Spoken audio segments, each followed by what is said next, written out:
Hi, and welcome to our first video in the series discussing forces in one dimension.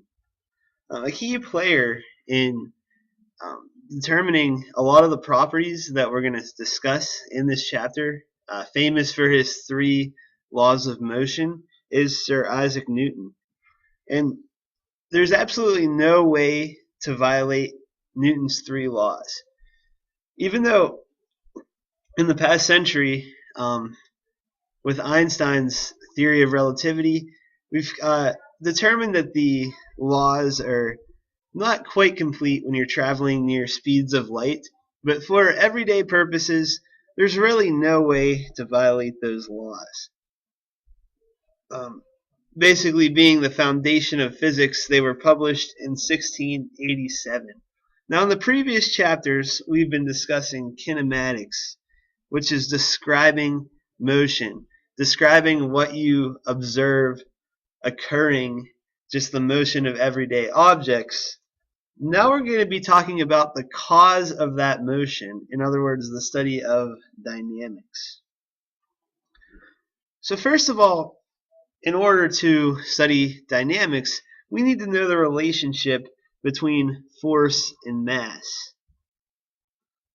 Let's define a force first. A force is any sort of push or pull. We're experiencing forces all the time around us, mainly the force of gravity. But anytime a push on something or a pull on something is made, it's considered a force. When we talk about those forces that you exert, there's two quantities that characterize that force. There's the magnitude, the strength, or the size of that force placed on the object. It's also important what direction that the object is pushed or pulled in. Because force has magnitude and direction, that means the force is a vector quantity. And again, just a reminder, the mass, you've probably previously learned that it's the amount of stuff in an object. This relates directly to how hard it is to change that object's velocity. So we're going to define mass as the measure of how difficult it is to change that object's motion. You can see that illustrated in these two pictures here. Matt Kemp of the Dodgers obviously has no trouble at all stopping that very light ball's motion, whereas the very heavy car on the right is going to be a lot harder to stop by this man in the wheelchair. On the other hand, it would also be easy to get that ball in motion, but it would be a lot harder, as you know, to push this car if it were at rest. So the amount of mass tells us how hard it is to change something's motion.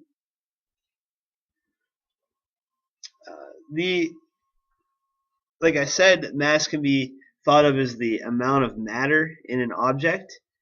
It's measured in units of kilograms, abbreviated kg. The official kilogram is stored in France. It's a standard cylinder of platinum iridium alloy, and it weighs, or I guess the mass of it is about the weight of 1 liter bottle full of soda here on Earth.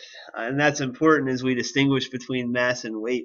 We commonly say things weigh something, but we have to remember weight is a force. Mass is the amount of stuff in an object. So be careful when you're using that terminology. So just go ahead and estimate as we go through these the mass of each object in the order of magnitude that you believe it is.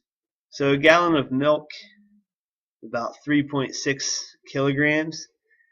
A human adult, about 70 kilograms. A baseball, it's about 0.145 kilograms. An automobile, it's about 1,200 kilograms. And again, these are going to vary depending on the different varieties of each object. An elephant is on the order of 5,400 kilograms. A honeybee, maybe a really small, it's going to be 0.00015 kilograms. A bacterium is about 10 to the negative 15th kilograms. And then Earth is about 5.97 times 10 to the 24th kilograms, just to give you an idea of what those masses measure. So relating mass and force, we're going to talk about Newton's first law, basically restating Galileo's idea here of what he called inertia. So Aristotle's idea that forces were necessary to keep an object in motion held true for over 2,000 years. But Galileo and Newton, their studies show us that a force is required only to make a change in an object's motion. But if this is the case, when you're pulling luggage in an airport, the luggage stops moving when you stop pulling it. And I want you to think about why that is. Why does the luggage stop? You're not putting a force on it, so what's causing it to stop? The fact is that just because you stop pulling it doesn't mean that there's another force, doesn't mean there's not another force acting on it. That other force acting on it is friction. So when you stop pulling it, the friction basically takes over and it doesn't move anywhere.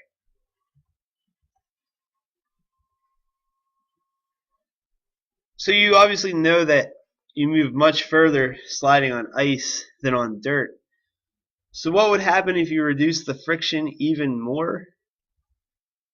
Well, we can kind of observe a pretty frictionless situation if you have an air hockey table or an air track and you place a car on it. That car is gonna pretty much bounce between the bumpers for a very long time on those two barriers there. If we remove the barriers, that cart is likely to go on forever and ever. Eventually, there is going to be some friction. It's eventually going to slow down. But if we could extend that air track, it would go pretty far due to the fact that there's no friction. And Galileo thought a lot about how that would work if we could take the friction away altogether.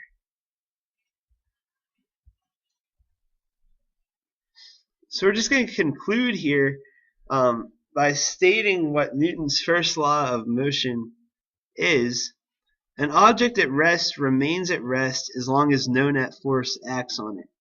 An object moving with constant velocity continues to move with the same speed and in the same direction as long as no net force acts on it. So if there's no net force acting on it, an object's going to stay put if it's already still.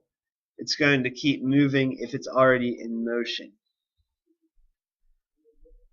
Again, no net force means that either no force acts on the object at all, or all the forces acting on the object cancel out, meaning they total to zero. This law comes straight from Galileo's law of inertia, and just a reminder, inertia literally means laziness. When something's inert, it's being lazy. So we can think of matter being lazy. It doesn't want to change its motion unless it's forced to do that. And it doesn't really matter if you're at rest or if you're moving at constant velocity. As you might notice, if you're in a plane moving at constant velocity, it's hard to tell if you're at rest or if you're in motion unless you're looking out the window. So we call these frames of reference. As long as you're still or you're moving at constant velocity, because remember, we're always moving at a velocity relative to the sun just by being on Earth. So we call these reference frames inertial reference frames, and in these frames there's no acceleration involved. You're either still or you're moving at a constant velocity. Remember, all motion is relative. But as long as you have that inertial reference frame, Newton's first law, that things at rest stay at rest, things in motion stay in motion, that law will hold true.